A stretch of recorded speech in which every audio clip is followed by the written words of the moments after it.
洞察局势，开启视野，这里是火力早报时间。胡塞武装公然向以色列宣战，乌克兰与海湾三国签署10年防务大单，俄铁站在破产边缘，普京主动要求寡头捐钱支援战争。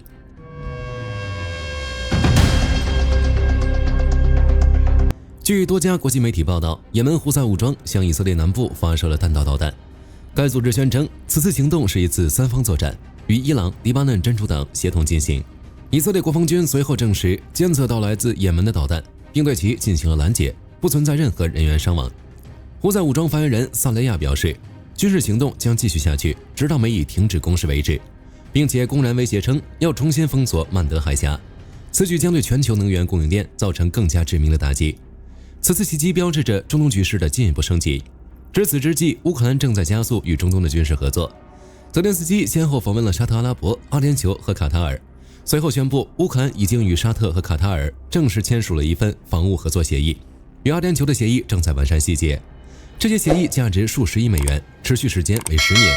核心内容包括联合生产无人机及共享反无人机技术。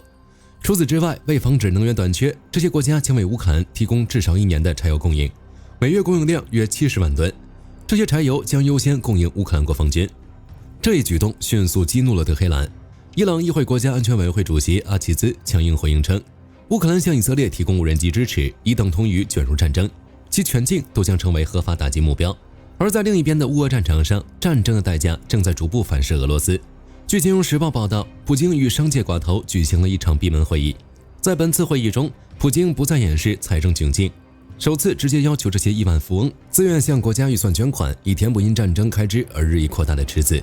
据报道披露，石油巨头苏莱曼·克里莫夫当场承诺捐款1000亿卢布。克宫发言人佩斯科夫试图粉饰，称这只是个人爱国行动，但普京主动开口，就意味着这些寡头没有拒绝的余地，同时也代表着其与寡头阶层20多年的平衡迎来了重大转折。与此同时，俄罗斯的另一根经济支柱俄罗斯铁路公司已陷入历史性的财务危机。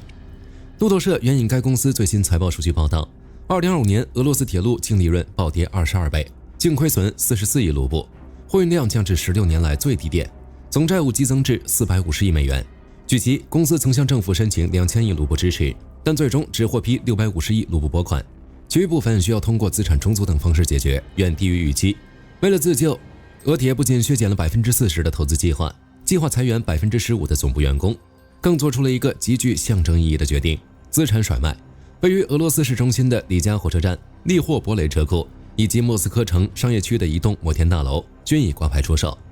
此外，为筹集资金，公司还计划出售其子公司联邦货运公司49%的股份。高利率、煤油制裁、战时经济结构扭曲，国内煤炭运输量下降，多重因素叠加，直接压垮了这家基础设施巨头。名为出售资产自救，实则已经等同于破产。今天的早报到这儿就结束了，后续结果如何，火力军将持续关注，下期见。好的，各位观众朋友们，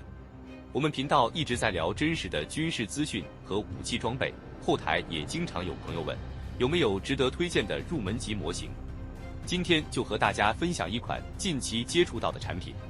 首先，它的外形还原度做得相当不错，比例准确，武器上的一些关键细节和标识也都有体现，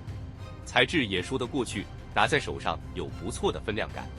其次，它具备一定的可动性，对于理解基础操作原理有一定帮助，让它不仅是个静态摆件。综合它的做工和可玩性来看，价格确实比较亲民。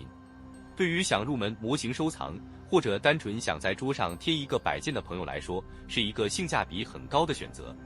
商品链接已经给你们上了，感兴趣的朋友可以自行了解。